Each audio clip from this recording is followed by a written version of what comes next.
afternoon, everyone. Good afternoon. We get the presentation up on the screen momentarily. We were told to be careful with putting that up because of the split screens we have today. I am joined today by Jason Tonkins. Jason Tonkins is our Director of Transportation. Jason joined Charles County Public Schools back in mid-September, and we are excited to have Jason on board. Today we're giving a presentation on bus transportation, past, current, and future. So Jason and I are going to go back and forth on these slides to discuss the slides with you, and then we will entertain questions at the end of the presentation. Good afternoon. Afternoon. All right, I'll start off. In a collective effort with our contractors, we transport 23,000 students daily. That number helps us cover 6.5 million miles a year. And that's going as north as Baltimore, as west as Fairfax County, and east to Annapolis. Currently, we have 295 unique bus routes. With that, we cover 31, giving us an 11% stake in our operation. And our contractors are 89% with 264 routes. Next slide. All right. Our contractors range in size from 2 routes to 41 routes, with a median of most of them falling in between less than 15 routes. As you can see, that next number speaks to fleet readiness. We have 11 spare trip buses, while our contractors as a collective have 60. And if I could just add a clarifying point, so when we talk about spare and trip buses, so we have paid spares, so a number of contractors are allotted paid spares, so those are used in the event that you have a breakdown, an accident with a bus, and the contractors are paid a fixed management fee if they are in possession of a paid spare. There are trip buses, so when our teams, we had honored some of our state champions earlier in this meeting. When our teams travel on buses and they're transported by the contractors, those are on route buses. So with those route buses, which are part of the 60 combined paid spares and route buses, trip buses, the trip buses, they only get paid for those when those buses are used. So there's no fixed management fee for a trip bus. So they're paid a fee, and then they're paid based upon the time and mileage for that trip, leaving from one high school, going to another high school, whatever that venue may be, and then back. And as you can see in the 10-year progression of transportation, in 2013, 2014, we had 0. Moving on to the next year, we finally got some skin in the game. We had 2014, 2015 had 4 buses. Moving on, pre-COVID, 6 buses. And then post-COVID, we had 10. And then moving on to the beginning of SY 22-23, one of the contractors went out of business and we purchased 21 buses.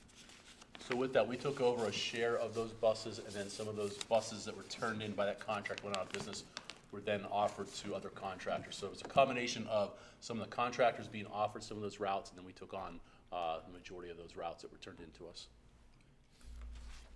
All right, this next slide, and this is from an FY22. That's the latest information that MSDE has. They'll collect the same data near the end of this school year. But one of the pieces of information that is shared around the state through this information on MSDE is the breakdown. So you'll see all 24 counties, all 24 school systems listed here. And then you see the breakdown of the number of public-owned, which means the school system owns those buses. And then you'll see contractor-owned buses, means that they are contracted through private contractors. And then you see the total. So for Charles, if you skip down to about 1/3 of the way down, you'll see for FY22, as Jason just referenced, we had 11 buses, but I wanted to put in there the current information for us because it did increase from 11 to 31 route buses for FY23. Then the number of contracted, you can see how that decreased from 285 last school year to 264 this school year. And you'll see if you look through that and you start breaking down those numbers, typically the largest school systems such as Montgomery County, Prince George's County, they own their school buses. The medium-sized school systems such as Charles, you'll see a mix of owned and contracted out. And typically, but there are exceptions to it, the smallest school systems in the state are typically all contract-based, but again, there are some exceptions to those. So if you do that breakdown, it's about 50%, 54% of the buses that run in the state of Maryland are system-owned, and 46% of those buses that run in the state of Maryland are contracted out to private contractors. Right? Next thing we want to discuss is the transportation budget. So for FY23, the transportation budget was $38.6 billion. If you break that down, that includes the cost of transporting students to and from school. It includes trips to the James E. Richmond Science Center. It includes in and county and out of county field trips. It includes athletic trips, which I referenced with the trip buses. It includes replacement fleet vehicles, not only for CCPS school buses, but also for fleet vehicles. So our maintenance staff, they drive vans and trucks when they're got out and completing work orders. We have transportation staff who are assigned vehicles, so when they go out in the middle of the night checking road conditions. So, and PPWs are assigned vehicles to go out and conduct the business they do have to in support of our students and families. So that also includes replacement for those fleet vehicles. It also includes temporary employee wages, overtime cost, software and hardware maintenance, and those systems include the bus radio system, bus cameras. Every bus is equipped with interior and exterior cameras. It includes GPS software for monitoring the speed and where the buses are. It helps us in emergency type situations. It includes the routing system. And it also includes supplies. And then when I mention uniforms, that's uniforms for CCPS drivers. So per the AFSCME agreement, support staff, some get uniforms. So drivers who are employed by CCPS get uniforms. It also includes, in terms of supplies, bus safety equipment, and then cleaning products for the buses. Looking a little more in depth into the school bus contract, that includes two sections. It's the Schedule B, that's all the language, so that sets the terms and conditions of the contract. And then you have Schedule C, which outlines the payment made to school bus contractors. In terms of payment, the bus contractors receive 10 monthly payments from CPS for services provided over a 180-day period. The payments are based on a number of days per month. So one of the things you've heard from some of the contracted drivers is that from month to month their pay may vary, and that is true because it's based upon the number of days they work in that month. So a month such as February, or because of having less days in that month, or months where we have holidays such as in December and April with spring break, we are transporting students less days, so they're paid based upon the number of days, both the contractors and the drivers. Looking into the per vehicle allotment, the PVA, so you get 10 monthly payments for the PVA, so let's break them down over 10 equal payments for the PVA, and we'll go into more specifics about the PVA here in a second. It also includes the monthly pay and operational fee, the fuel factor and maintenance factor, bus driver and or bus attendant wages. So special education buses have a driver, but they also have one attendant, in some cases have two attendants on the bus.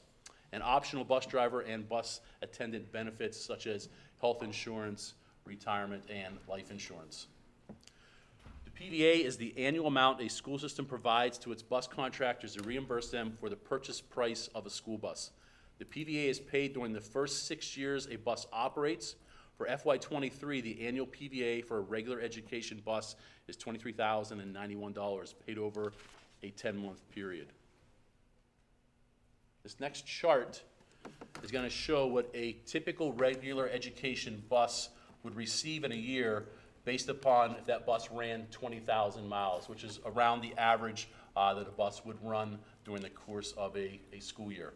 So I just referenced the PVA, so again, that's $23,091. Both regular education and special education buses receive an administrative fee, which is paid in August. And that fee ranges from $1,519.98 to $2,518.92. That higher amount being a special education bus that has air conditioning on it and also has a lift for helping students who are in wheelchairs to get on and off the bus, there is a higher administrative fee for that because of the increased maintenance for those two additional options that those buses possess. There's an operations fee that every bus, regular ed and special ed, gets, which is $11,600 per year. And again, that's broken over a 10-month payment equally. And then the maintenance and fuel costs. And again, I used 20,000 miles, which is roughly the average number of miles that a school bus runs. So the current maintenance factor is $1.01 per mile. With the fuel, we take a monthly fuel survey where staff in transportation contacts 7 service centers who provide diesel, and then they take an average of that and they use the particular miles per gallon for a 64 passenger, 48 or 54 passenger bus to come up with a formula. So for the February, that fuel factor was 52 cents a mile. So the combined maintenance and fuel that I used for this scenario was $1.52, which was the February maintenance and fuel factor.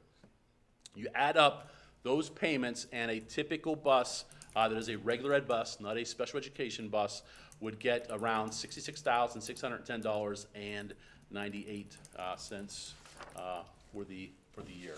And again, that excludes the driver wages and benefits. All right, this next graph will show the payments over the 15 years of the bus. So in Charles County, the buses are on the road. The life term for a bus is 15 years.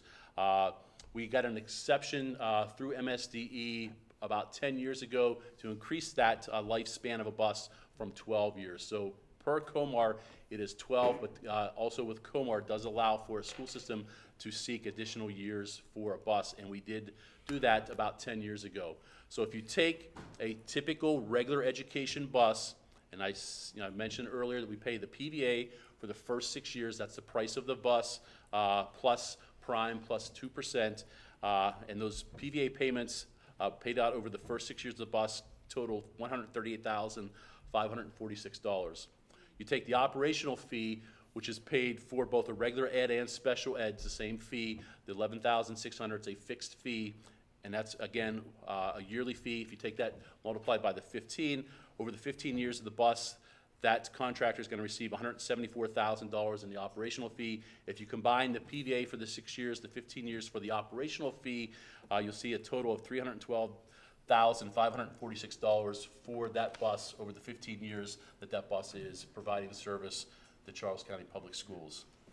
And for FY23, the value of the bus that we used was $115,350. What we do is every year we do a survey of the 3 major manufacturers, and we take the average from that. I'm sorry, let me correct myself. We take the low price from that, the low bid from that, and we use that as the starting point for calculating the PVA. So again, let me correct myself. We take the lowest of those 3 quotes from 3 manufacturers, and we use that as the starting point for calculating the PVA. All right, as you can see, the historical contracted bus driver wage in FY21, the starting salary was $19.53, and it topped out at step 4 at $21.33. In each step, there's a 5-year period before they reach that next step. In FY22, you see it at $20.12, and it tops out at $21.97. And as we come to FY23, due to concerns and the availability to retain drivers, we added 2 more steps, steps 5 and 6. And starting off would be $23, and max would be $33. So based upon concerns not only from the contractors and the bus drivers, there was concern that it took up to 5 to 6 years to go from one step to the next. So what we did is for this fiscal year, this school year, we compressed the number of years and we added 2 additional steps. So you can see, if you go back just 2 fiscal years, drivers who at that point in step 4, which was the highest step, would have been in years 25 or more, they were making $21.33 an hour. Based upon, again, concerns with driver wages for this fiscal year, this school year, drivers who were in that last step are now making $33, which is over $11 an hour increase over over 2 years. And if you look at the folks who were in the first step, it was almost a $3.13 per hour increase for the drivers with the least amount of experience over those 2 fiscal years. All right, and here's a comparison of the Tri-County and how we stand. First column is Charles County, second column is Calvert, last column is St. Mary's. In the first column, we have 70 drivers. That's at the step 1. We have in step 2, we have 71. Step 3, we have 32 drivers. Step 4, we have 38. In step 5, we have 19. And step 6, we have 33 drivers at each step. Compared to Calvert County has pays more, starting at 24 and maxing out at 34.49. Calvert County has 0 owned buses; they're straight contractor. And then at the end we have St. Mary's. St. Mary's pays $25.10. However, St. Mary's does give an incentive to their drivers. They give $5,000. And they break it down into 2 payments, $2,500 at the beginning of the year and $25 at the end. If you break it down, it's $250 per pay period before taxes. And how they were able to, St. Mary's was able to do that, the last 2 fiscal years, they've used ESSER money to do that. So there is a, without getting too much into St. Mary's County, there is a concern for them going into next school year because they won't have ESSER money to fund those supplements that were provided to drivers and attendants over the last 2 fiscal years.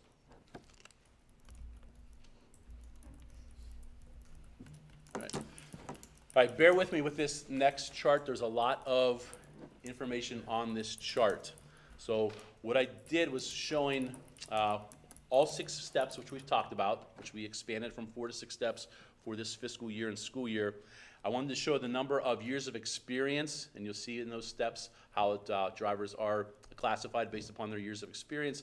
We see the current hours that Mr. Tonkins had discussed, and we see a 2% COLA. So we presented to the contractors a 2% COLA along with an additional minimum number of hours. So currently, all school bus contracted drivers and attendants get a minimum of 6 hours regardless of the number of hours they actually work. So if someone's working 3 hours or 4 hours, they get paid a minimum of 6 hours. If you're more than 6 hours, then you get paid for that actual amount of time. Also to include if you're over 40 hours a week, you get overtime. So then I broke it down into categories based upon the number of hours that the drivers work. And again, we see that 7%. So, all right, percentage of drivers. So there are 282 contracted bus drivers, all right? When you look at the percentage of those drivers who are driving less than 4 hours, right, it's 4% of the drivers. So what we are proposing for next school year, that those drivers who fall into that category would continue to get a 6-hour minimum. The drivers, the circle should appear. There we go. Okay. The drivers who are working 4 to 6 hours for next fiscal year, what we're proposing is that they would get that additional minimum hour of going from 6 to 7 hours, and that's 23% of the contracted drivers. Moving to the drivers who are between 6 hours to 7 hours, that's 64% of the contracted school bus drivers, or a raw number of 181 drivers out of that 282 drivers. And what would happen there is those drivers, again, who are making 6 or working 6 hours would go from 6 to a minimum of 7 hours next year. If you were making 6.5, you would get that additional half hour to go from 6.5 to 7 hours. All right, and the last column, which it skipped over there, I apologize. We have 25 drivers, or 9% of the drivers, who work more than 40 hours a week, or 8 hours a day. And again, keep in mind, those drivers get time and a half when they go above the 40 hours per week. So to see what type of potential increase based upon our proposal, what that would mean for contracted drivers. So a driver who's on step 1 with 0 to 4 years of experience, if they were getting that additional half hour because they're working 6.5 hours plus the 2%, they would see an additional $2,100 next year. If a driver was working 6 hours and going from 6 hours to 7, getting an additional hour per day over 180 days, plus the 2%, that would come out to about $4,200 in extra pay for that contracted, oops, that's not good, for that contracted driver. Right, and you can see, I'll just skip down to 6, some drivers, again, who would be in that step 6, meaning they work 25 years or more for the school, in service with the school system and the bus contractors, going from 6 to 7 hours, an additional hour per day over 180 days, plus the 2% COLA increase, that see roughly a $6,000 increase in pay for next school year. And if someone was in that step 6, getting the additional half hour over 180 days plus the 2% COLA, it'd be roughly $3,000 increase in income for next school year. All right, moving on to discuss benefits and for contracted bus drivers and attendants. All right, and this just reinforces the slide that Mike just went over. All CCPS contractor drivers and attendants receive a minimum of 6 hours, and after 40 hours, they do receive overtime. And the next point goes back to the slide before. The response to the new 2 steps was due to driver concerns from the contractors. And then next point, CCPS pays $6,000 per driver and attendant for health insurance and $1,000 towards retirement plan per participating member. And then the last point, this is only towards Southern Maryland. The culture of paying for the benefits, paying for PTO, everything, that all falls within Southern Maryland, Charles County, for the 3 counties. So to add a little historical perspective to that, and it predates me, at that point when it happened in the 1980s, I would have been in high school. But going back to that point, there was a strike that occurred in Charles County. So one of the concessions was made, of a number of concessions were made during that period of time to get the drivers to come back to work, was obviously addressing pay concerns at that time, but also introducing benefits. So if you go back to prior in the 1980s, the contracted bus drivers and contracted bus attendants received no benefits, or the CCPS did not contribute towards benefits. So again, to get the drivers back as a result of that strike back during that period of time, Charles County began offering partial contributions towards the health insurance, life insurance, and a retirement. And then because of, again, get into the historical perspective of that, once Charles County did that, it put some pressure on some of the surrounding counties. They're also contracted, so as Jason has referenced, St. Mary's and Calvert are also contracted, whereas where Calvert completely contracts out all their services, St. Mary's does own a few buses, but they had to also make that same concession to their drivers and attendants who were contracted at that time. So, but currently, when you go back to that chart of the number of other school systems that are entirely contracted, there's only 3 of them, Charles County being one of the 3, that makes any type of contributions towards health insurance, retirement, and or life. So if it is done in those counties, the school systems are not contributing towards it, so it all falls on the contractors if it's being provided in those counties. In some of those counties, there are no benefits that are offered either through the school system and or the contractor. All right, for the next slide, the benefits for contracted bus drivers and attendants. As you see, the total premium for health care is $10,000. Charles County takes care of 6, the contractor and the driver contractor carries on the $2,000. The life insurance total is $210. Charles County covers the $150, and the contractor and the driver cover $30. Excuse me. And then for the retirement, CCPS covers $1,000, and the contractor at the end of the year would have paid, and the driver would have paid $81.25. And I'm gonna start from the bottom up. As you see in FY22, CCPS contributed $650, and then as of FY '23, we gain up to $1,000. Again, based upon concerns by the contractors and the drivers in attendance. So that was increased, the CCPS contribution, and the contribution for the contractor nor the driver increased. All right. The next thing I'm going to discuss are two transportation studies that were conducted. The first study that was conducted was back in 2012, and that committee was formed. That study was conducted based upon findings from the Office of Legislative Audits. The committee evaluated bus contractor payments based on current market conditions at that time. They compared local transportation costs to state and national transportation costs, and they evaluated bus service options moving forward. Their findings were presented to the Board of Education in December of 2012, and the elected board in 2012 had no desire to take the routes from the school bus contractors. So we referenced earlier, at that point, the school system owned 0 buses, and as a result of the study and result of the audit findings, at that time, the board did not want to take routes from the contractors. A second study was completed in 2016, and in this time, we hired an independent firm. So going back to 2012, that committee was made up of a combination of school bus contractors, school system employees, and some folks from county government, to include Jeff Barnett from Vango. He runs the Vango system for the county government.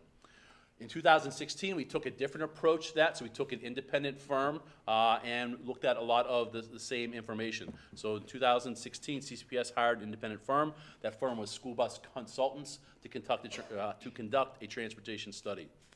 Their findings: the firm argued against CCPS undertaking a conversion to a fully insourced organization, but they also concluded that it may be necessary to reconsider if substantial changes occurred in the contracted rate beyond the rate of inflation or if the service levels deteriorated.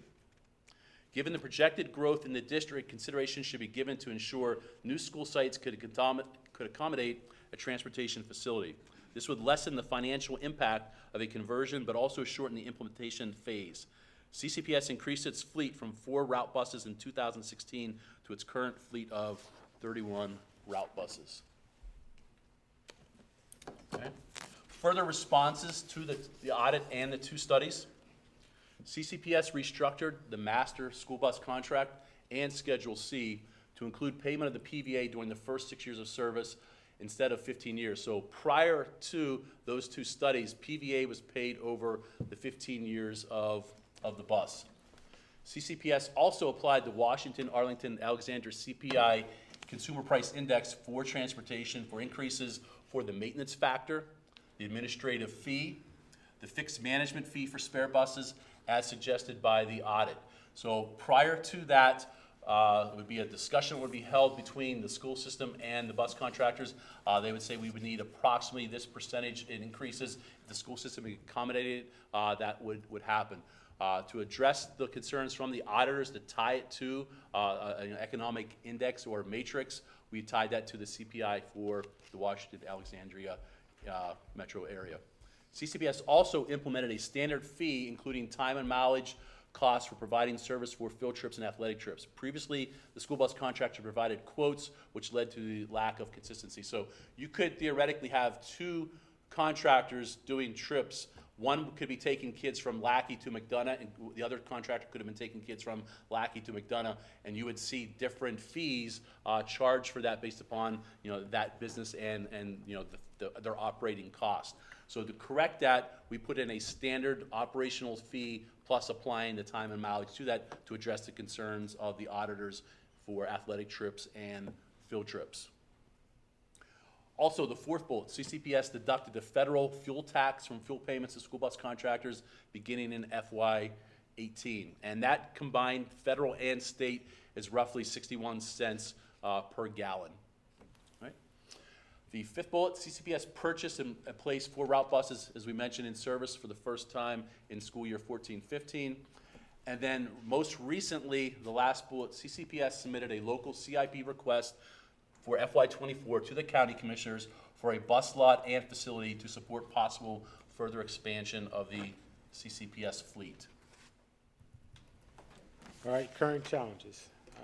First bullet, there's no surprise. There's a shortage of CDL drivers, and not just bus drivers, but CDL holders. And so that's one thing that we're trying to combat in transportation. And for the next bullet, it's a process to maintain a CDL. You have to have your endorsements, and then you have to have just a new driver coming in. It will take them from 3 to 6 months to get his CDL and be able to drive. So that wait time would hinder the operation. So those are two of the main challenges that we're facing. And then also the director of transportation of each LEA is the gatekeeper to the certification, being decertified for the driver. And once a driver is decertified, he's no longer in that applicant pool for driving for the state of Maryland. So that's another thing. Once they're removed from that applicant pool, we can no longer pull on that driver to drive. And so now that driver has to find a new way to find employment. So one of the things you've heard through some of the guest speakers who've come to prior public forums is that they're concerned with CCPS being involved in this certification, and why is CCPS holding the certification of a school bus driver and not the contractor? That's per COMAR. So regardless of whether you're a system-owned or you're contract-based, only the Director of Transportation can certify and decertify a school bus driver and or attendant.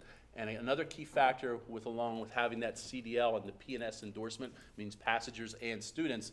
You also cannot have more than 2 points on your driving record. So if someone applies to become a certified school bus driver and they have 3 or 4 points on their driving record, we're not going to be able to certify them. But also, if someone is already certified as a school bus driver and they're heading down 210 and they get a ticket and it's 3 points on their driver's license, they risk being decertified. So they have to have a squeaky clean driving record in order to get certified, but also to maintain that, because it's not very difficult to easily get 3 points on your license. And that doesn't mean just driving a bus, that means driving their own personal vehicle. And the reason why we know that is through the flagging system. So that's something else that Mr. Tonkins and the 23 other directors have to do, is they have to follow the flagging system to make sure that drivers' records continue to remain under 3 points. All right, the next one, per COMAR, all school systems must have an alcohol controlled substance program for vehicle drivers. Marijuana is still a disqualifying substance. So we wanted to point that out as laws around the nation become more lenient with marijuana and recreational use, regardless of if someone is a resident, and we do have residents in Virginia who drive for the school system, or if things change in the state of Maryland with recreational marijuana use. Our drivers who are contracted and also the drivers that we employ are in the random drug and alcohol pool. So we have to draw a percentage of drivers and attendants throughout the school year. So if they are using something recreational that someone else who's not possessing the CDL is using, again, they risk being decertified. And again, only the director can do that, not the contractor in terms of decertifying or certifying. All right, as we can see, the vehicle increase, and this is on the low end, 118,000 to 136,000. This right here is on the low end. You can get a nice fancy school bus with all the bells and whistles probably for 176,000. Moving on. Oh yeah, the electrical bus, and that too is on the low end of 250,000. Those range from that to 400,000. One of the concerns that we've been having, and I've heard in the meeting earlier, is the escalation of problems on the school bus, having students act out on the school bus. So that's one of the concerns for the drivers, and that's one thing that keeps the drivers from returning. But I have had the opportunity to schedule a meeting with Dr. Jones and the bus monitors, and we had a meeting last week to pinpoint and to start an action group to help combat some of these behaviors on the school bus. And then the last one is the stop-arm violation. And this one I called Bus Patrol and to get a printout of how we're actually doing in Charles County. And so this number I'm getting ready to tell you is a number that's already paid, this is the amount they have already received from violators. So we've had 2.2 million collected from violators, and that is 6,912 times. 12 fines. So that's 6,912 times that a student could be accidentally hit from lack of safety from oncomers. So that's already above last year. So for all of last school year, the last sentence you'll see in that last bullet is CCPS issued 6,700 citations last school year. There were over 8,000 violations that were reviewed, but based upon the circumstance. So before that citation is issued, a sheriff deputy has to go and review that video to confirm that there was a violation and all proper procedures and protocols were followed. But again, we still have over 3 months of school left, and we are already over the number of citations and violations that occurred from last year. That partnership we have, the MOU we have with Bus Patrol is that company. Number of benefits for CCPS. Number one, it was at no cost for CCPS to have those cameras installed both on the interior if we're looking at some of the behavior concerns, but also the cameras that are on the exterior of their bus. But Jason referenced that the number of fines were collected. CCPS does not partake in any of those fines that are collected. So that was part of the MOU. So those are split between the Sheriff's Office and Bus Patrol, and that was a decision that was made in consulting at that time.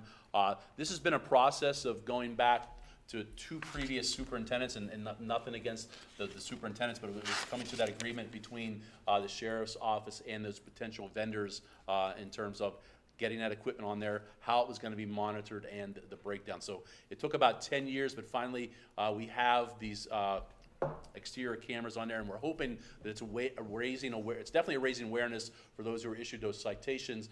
We're hoping it's raising awareness around the county because if you remember back for our current board members or other board members who would remember back at that time, several years ago we had a young elementary student who was hit at a bus stop and was severely injured at that time. So we are very grateful to have this program in place in this partnership with CCSO and Bus Patrol. All right, the next steps, CCPS submitted a local CIP request for FY24 to the county commissioners for a bus lot for a facility to support possible further expansion of CCPS fleet. And then the next one for FY23, so we have a pilot program for the Where's the Bus app. Currently, we have 12 families piloting the app, giving me feedback on how they're able to view the students, how friendly it is to the parents, as far as operational wise, and the timely updates that they receive. So the current way that parents and community members find out about late buses is that we post late information that is shared with us from the contractors to us on our website, and then also through our Twitter account. We'll tweet that out. So it might say, bus 15 is running 20 minutes late to Lackey. This Where the Bus app would allow parents to have real-time information on the location of that bus. And then the other bullet that's part of that last segment is that Jason, in working with the contractors, and this started going back to last year, in the creation of an evaluative tool that's going to be used for this to be the first time implemented for this school year to evaluate the quality of service that we receive from those 24 school bus contractors. And it was a collaborative effort, so it was not something just that the school system created. It was sitting down with a select number of them, the contractors. They were, it was volunteer opportunities to take part in that. So to work together to put this evaluative tool in place for this school year and moving forward.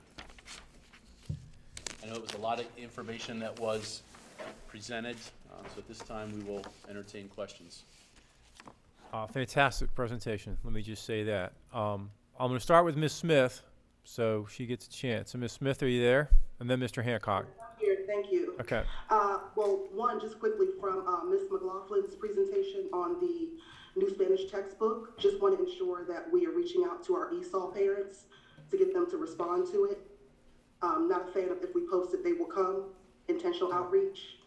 Mr. Heim and Mr. Tonkins, great presentation, thank you. Wanted to ask about the increase from FY22, where we were contributing about $650 to the insurance plans and whatnot, to the increase of $6,000 this current year. Is there a reason why the contractors can't match what the school system contributes? Are you talking about the health insurance? So that Yeah, if there's, that's slide 14. right, so again, just to retouch on that, so we max that out at 10,000. A driver could have a policy that's valued at more than 10,000, but in terms of what the contribution CCPS will make, that is maxed at 10,000, and again, this percentage is 60% from CCPS and then 20 from the contractor and the driver. So our payment for a $10,000 policy would be 60%, and you know, based upon anything below that, again, it's 60%. If you know the contractor wanted to, you know, contribute more than their 20%, then that's something that a contractor could make, you know, on their decision. But we are stipulating that they must contribute at least 20%. And the same thing with, you know, with wages. If a contractor wanted to go above the minimum that we set, they could do that. And so there is no situation in which they can match what we provide? We have to do 60%? If we wanted to decrease our percentage, is that what you're saying, Ms. Smith? Yes, I'm just curious why the contractors couldn't match what we provide. So rather than us doing 60, it's a 50-50 split. Okay. That's something that would have to be, you know, that would have to be a discussion would take place between CCPS and the contractors. Something to keep in mind with the contracted drivers, their 20% contribution, I believe, and I'll turn to Ms. Acton, I believe CCPS employees contribute 25% towards their health insurance premiums. So our contracted drivers are paying less than what a CCPS would in terms of their percentage. But yes, to Ms. Smith, that's something that could be looked at in the contract, if that was the desire. Thank you. Okay. Thanks, Ms. Smith. Mr. Hancock. Thank you, Chairman. Thank you both for the presentation. That was a very helpful information. I know we're behind time, so I'm going to keep this very short. I want to clarify something. Toward the end of our last meeting, there was some paperwork floating around during the public forum that I just think was very misleading about the amount of money that the contractors are getting. There was some paperwork that kind of insinuated that we're making contractors rich, and that's not true. Can we go back to your slide 7 out of 18? And that kind of breaks it down as simple as it can be for me. And I just have a question for you on that. Sure, just give me one moment.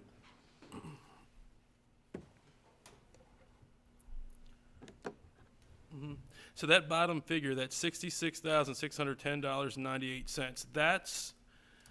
That's not a gross payment. That's the money that we're giving per vehicle to keep and run that vehicle on the road. Correct. So that's what we're paying that contractor. So it's not saying what it actually costs the contractor to run it at those specifics that are listed there. Sure, but fuel cost, that would come out of that as it's listed.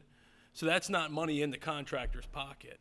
That's money for the contractor to operate that bus and keep it running on the road. Correct. So for maintenance and fuel, we pay them directly based upon that formula and the number of miles that bus runs. So what every driver does for their contractors, they submit a time and mileage at the beginning of the school year, and then we audit that throughout the course of the year at least one time. And what happens with that is that's the number of actual miles and the actual number of time that a bus is on the road.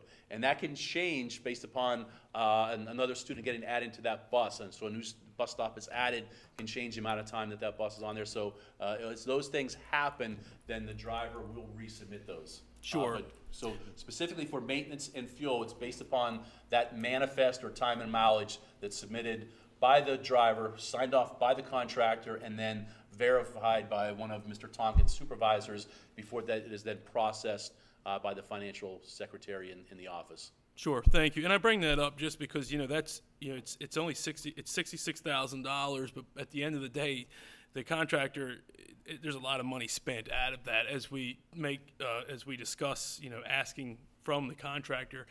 Yeah, I own a small business. It takes a lot of money to get anything done, and we just have to keep in mind this is not what the contractor is bringing home every year per bus. This is what they're given to keep that bus running, or in the ballpark figure. There are additional costs that the contractor has to pay for that's not covered by CCPS. So we're insured by MABE. So if that bus is in an accident, we're insured that. But the contractor has to have workers' compensation for their employees. They also have to have their own personal insurance on their lot and the bus. And if the contractor is involved in a charter service, then there's additional insurance and fees for a contractor who provides charter service. So during the fair that takes place annually, you'll see one or two of our contractors are involved in that. We're obviously not paying for the time that bus is on the road, so they're doing that through a charter service, and the fair board or whoever is paying them for the services during those times. So they can take or chartered buses that they have, school buses, and use them for purposes outside, not a route bus, but unpaid trip buses that they have. Thank you. Yeah, and to your point, I think in the example here, about a little less than half of that cost is for maintenance and fuel in the example given here, right? So 66,000, 30.4 is for that, so it's a little less than half. Ms. Morley and then Ms. Butler Washington. And I will say, one of the concerns from the contractors is that they are, I think overall, for the most part, in opposition to the CCPS decision to have buses on the road for 15 years compared to 12 years.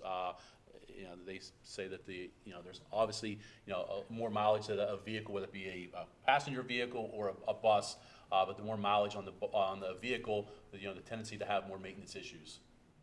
So they have expressed that concern to CCPS. And to your point, that was a relatively recent change, 5 or 6 years ago. Goes back a little further than that. It goes back maybe around 2007, Right. 2008. But it was during a tough time nationally with the economy. The school system was concerned about the operating budget at that point. And there were a large number of buses at that time, or a sizable number of buses at that time were coming off the road.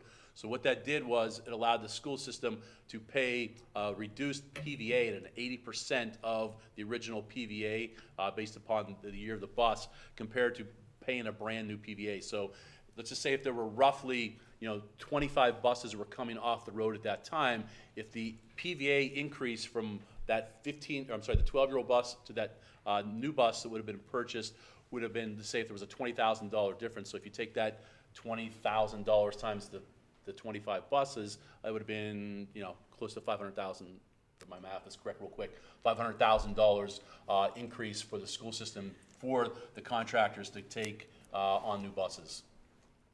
Right, and that change, that was legislated. In order for the school I'm system, looking, in order Mr. for Schwartz, the school system to do that, we had to go through approval from MSDE to go from 12 to 15 years. And again, it was based upon concerns with being able to meet the operating budget with that. A number of other programs that were cut at that time, but one of the things was extending the life of the bus to save the school system money at that time by paying for a 13-year-old bus compared to paying the PVA for a brand new bus. Also, there was a reduction. Well, I wouldn't say a reduction. The result was a reduction, but based upon the type of service that we were offering for the private parochial schools, we at that time stopped providing direct transportation for a couple of the schools, and we offered them the shuttle service going through the high schools, and a couple of that, again, as a way to cut down on expenses by having private school kids ride with our kids and then take a shuttle from the high school to those private schools. But at that point, a couple of private schools decided not to use that option. But again, that was another cost-cutting move that was made at that time. Okay, thank you. Ms. Morley. Thank you, Mr. Tonkins and Mr. Heim. This was a very comprehensive presentation. I have some questions about some of the concerns that I hear most often from the bus operators, and two of the biggest concerns are around retirement and pay. And one of the things I hear quite a bit is that on paper they may be making $23, $33 an hour, somewhere in there. However, their take home is considerably less. And I believe it was the previous meeting where one of the bus operators shared that she actually makes more in unemployment than she typically takes home, in a given week. And can you help us to understand, for board members, the general public, why there could be so much variation? Is it the taxes that the contractors may be passing on to the bus operators? What are some of the reasons for that, where someone could make potentially $23 but only be taking home, I've heard, as low as $15 or $16 an hour? Could you explain that? Sure. So the contracted drivers should be just like anyone who's making that that hourly wage would be a bill and service worker or someone outside of the school system working at, McDonald's or working for, Cisco Networking. If they were making that hourly wage, they should have, the same deductions taken based upon the number of folks in their household and who the number of dependents are. So I'm not aware of additional fees that a contractor would be taking out that would lessen their hourly income. Now, if they have the benefits, as we mentioned, they do make a 20% contribution towards the health insurance if they opt for the health insurance policy. And it's not mandatory that the contracted drivers take them. Some are retired drivers or their spouse, has a job and they use their spouse's health insurance. But if they do opt for that, those deductions are taken out, and along with the life insurance if they opt for that and the retirement. But in terms of additional fees, there should not be, I'm not aware of additional fees that the contractors or taxes that they would be taking out. They'd be taking out the standard Maryland and federal taxes that any other person would have deducted from their pay. So in theory, there should be consistency across all the contracts in terms of what the bus operators are taking home, subject to any deductions that they have. Subject to the number of days they work for that month and the number of hours. Okay. And can you help me understand why CCPS only pays $1,000? Because we've heard quite a bit about that as well. How did you arrive at that number? Because it just, on the surface, it's not sustainable. It's not enough for anyone to retire on. Sure. So and without getting too much into, us versus them situation, keep in mind that Charles County is only one of 3 contracted, either fully or partially contracted, that makes any contribution towards benefits. So there are 11 other school systems that are contracted that provide, no contribution to that. So, one of the factors in that is that they're not, yes, they provide a service for the school system, but they're not our employee. So we are contributing $1,000 towards someone who's not, not our employee, but contracted to us. Yeah, let me, and I will pass on what was told to me, some historical perspective. If you go back a couple of decades, this position of being a bus operator was not one that was viewed, quite frankly, as a full-time job. It was a lot of retirees, and people did it to earn a little money, and so so even offering that eventually, as Mr. Heim said, is something that most counties don't even do. Again, that's historical perspective. I'm not saying whether it was right or wrong, it's just historical perspective, okay? And things have evolved, and as we heard from Mr. Tonkins, the ability to get CDL license drivers is difficult. So we in every other school system have to pivot a little bit in how we think about that. But that's the historical perspective of why that is. And to the part about the take-home pay, they also pay Social Security and Correct. Medicare and So Medicaid, so that's typical deductions at any 8% of your salary that's gone right there. So just want to make sure that was the case too.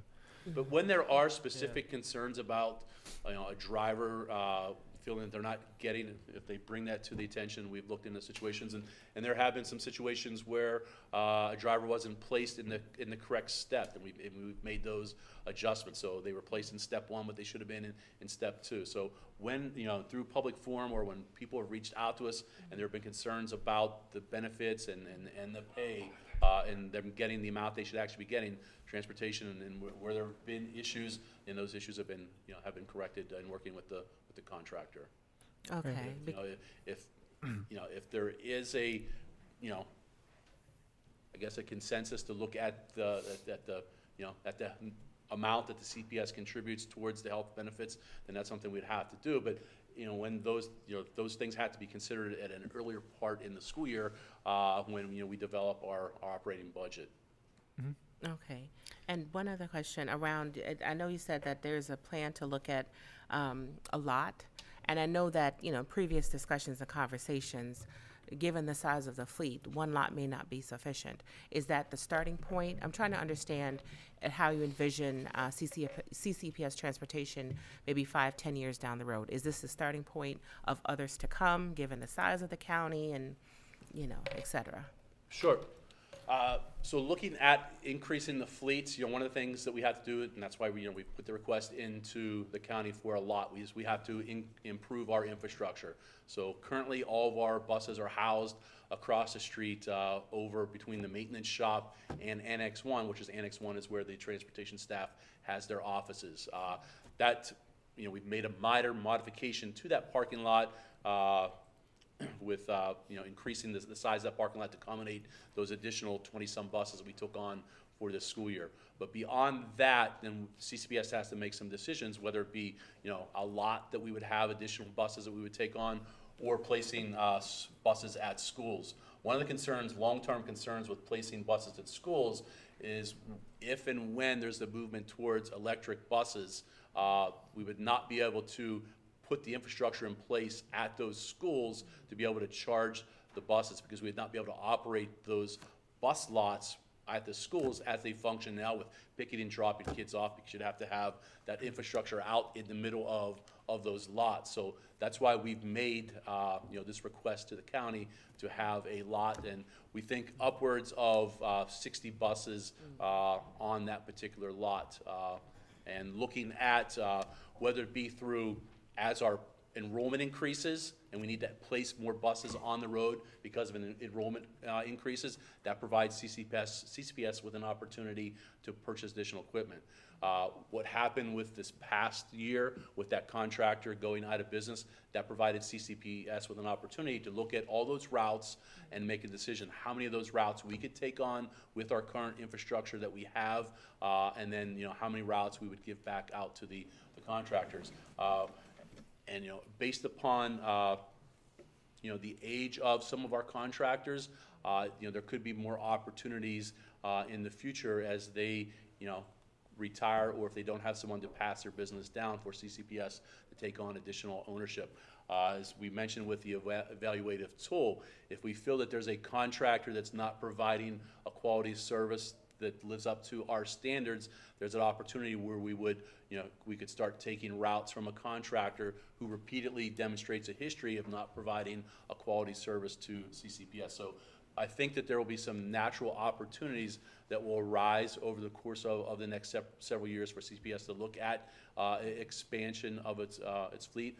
Or, you could look at a Washington County model, and we talked about that going back to the 2016 presentation. So Washington County is a system that is majority owned, and they contract out, I think, less than 25% or somewhere around that of their buses. So, if you want to look at potential savings with routes, we could, at the end of 15 years of service for a bus, look at that route, and if using information data that we have, if CCPS believes that they could cover that route at a cheaper, at a savings rate, that we could look at taking over some of those routes as they get to the end of the 15 years. And please, But something to keep, again, to keep in mind is that we have to have the infrastructure in place. That's not only a lot, but it's not just putting a driver in the seat. But as you increase your fleet, you need to have additional mechanics. You need to have a place where buses can be worked on. So right now, the 31 route buses we have and the 10 or so spare buses we have are worked on across the street in that garage we have, which is 4 bays. So you can pull 2 full-size buses there at a time. So as our fleet, or we look to expand our fleet, we need an additional place to service our buses. We don't want to get a situation where we have to outsource and send our buses up the road unless it's a manufacturing issue, because then we're competing against the fire trucks and the garbage trucks and other trucks that are sent there, and that, if we have to send it out to another service station, they're going to work on the vehicles as they come in, and we can't have a vehicle sitting for 2 weeks for something that we can't service because we don't have the space to service that. And it also means having some additional staff besides drivers and attendants to support an increased fleet. All right, Ms. Heim, we gotta get going because Ms. Miller needs to present before 4:30. So, Ms. Butler-Washington, you had a question. Yes, okay. Ms. Lee asked the other 2 questions. The one I have is, since the bus drivers' attendants, they elected the ATU Local 689 to represent them. Why are they not at the table representing them? Because I think that would take all of the issues from us, the board, from Sure. talking about innovative stuff? Because you got ASME talking for the administrative people. You got EACC talking for the teachers. If they was at the table talking, we wouldn't be in this issue at all. Okay, so I'll provide some short historical perspective of that. So last school year, there was a vote taken on the contracted lots, and at the end of that in May, it was about 75% of the lots at that point became unionized, and it was the union that Ms. Butler-Washington referenced. Those drivers are not our employees, so when we sit down with ASME and we sit down with the EACC and their respective unions that represent them, they are our employees. So keep in mind that we have many, many other contracted services outside of transportation that have unionized labor, and at no point do we sit down with their unions. So I'm also involved in construction projects. Some of our projects are in, over $50 million, and majority of, if not all of the labor involved in the building of those schools are unionized labor. And I don't sit down with the plumbers union. I don't sit down with the steam fitters. Those contractors submit a bid, and based upon that bid that they submit, then they take care of paying their employees proper wages, proper benefits. So one other thing that we've looked at and we've talked about is having system-owned, but maybe looking at with the contracted services, putting out a bid. So the contractors would place a bid on those routes. And then that way, it would be up to that contractor to address the wages and the benefits. And two large school systems in the state of Maryland, Howard County is entirely contracted out. They bid out their 478 or whatever number of buses, and Anne Arundel County has a majority of their contracts are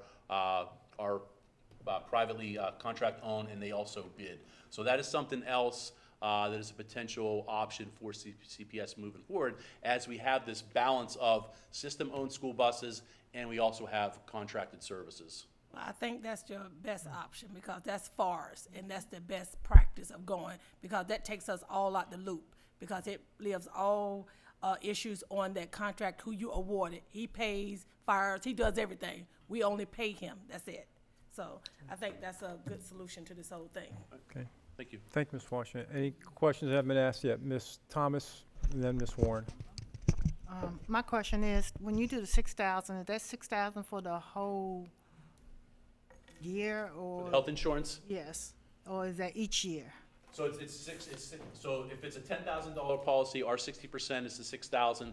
So we reimburse that contractor for that contracted driver over those 10 monthly payments. So if our 6,000, it would be, my mouth's drawing a blank here, but it'd be, I think, $600 each of those 10 monthly payments we would pay for their health insurance. Okay. So it's not paid out all at once, it's spread out over those 10 annual, months. or 10 payments during the fiscal year. Okay, and my other question is, just to protect the bus drivers, and they talk about their money not going, do the contractors get audited at any time if you have question about whether the bus drivers and stuff getting their money correctly or not?